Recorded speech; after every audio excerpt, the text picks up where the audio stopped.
ગેહલોત સાહેબે તમામ પોલીસને સૂચના આપેલી છે કે ભાઈ દેશ વિરોધી જે પ્રવૃત્તિઓ કરતા હોય અને જે ડ્રગ્સની પ્રવૃત્તિઓ કરતા હોય એના ઉપર સખતમાં સખત કાર્યવાહી કરવાની એસઓજી બ્રાન્ચને પીસીબીને તમામને સૂચનાઓ આપવામાં આવેલી. એ અંતર્ગત ગઈકાલે લિંબાયત વિસ્તારમાં એક ન્યૂઝ ચેનલની જે 3 નંબરની ઓફિસ છે ત્યાં છેલ્લા 2 મહિનાથી અમારા એસઓજીના કર્મચારીઓ વિવિધ રીતે કોઈ લારીવાળાના દેશમાં કોઈ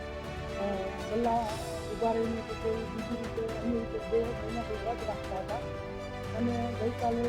સાંજે લિંબાયત વિસ્તારમાં રેડ કરી અને 9,36,100 રૂપિયાની 500 અને 200ની ચલણી બોગસ ચલણી માટે ઝડપી પાડવામાં આવેલી છે. આ જે ઓફિસ છે એના જે માલિક છે તે ફિરોજ શાહ કરીને છે તેને તથા તેના